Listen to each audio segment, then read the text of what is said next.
ఇది మనకి జుల్లూరుపాడు దుర్గాభవన్ సెక్షన్ నుంచి తీసుకున్నారండి రైతులు. ఈ విత్తనం వచ్చేసి మనకి మూడు రకాలు మన దగ్గర తీసుకోవడం జరిగింది. తమ్ముడు ఏం పేరు తమ్ముడు? దగ్గరికి కొడితే మునేష్. ఓకే, ఏ ఊరు ఇది? లోకేతండ. ఓకే, మీరు తీసుకుంది విత్తనాలు ఎక్కడ? జుల్లూరుపాడు దుర్గాభవన్ నుంచి మన దగ్గరికి వచ్చి తీసుకున్నారు. ఓకే, మొత్తం ఎన్ని ప్యాకెట్లు తీసుకున్నాం? 50 ప్యాకెట్లు తీసుకున్నాం. ఓకే, ఇది మొత్తం ఇప్పుడు అందాజ ఎన్ని క్వింటాలు ఉండొచ్చు? 30-40 దాకా ఉండొచ్చు. ఓకే, 30-40 క్వింటాలు ఉండొచ్చు. ఇది తాలుగాయ ఎన్ని బస్తాలు అయింది? 3-4 బస్తాలు అంతే కదా?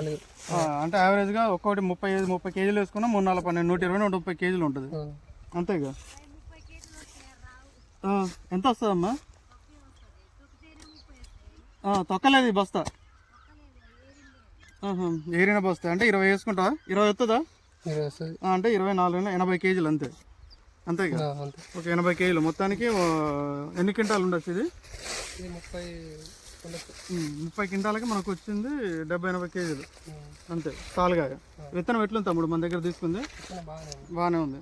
ఓకే, ఇప్పుడు ఇది ఏ నెల? ఫిబ్రవరి 3వ తారీఖు ఈరోజు. ఈ రైతులు అయితే మనకి విత్తనాలు వేసుకుంటారు.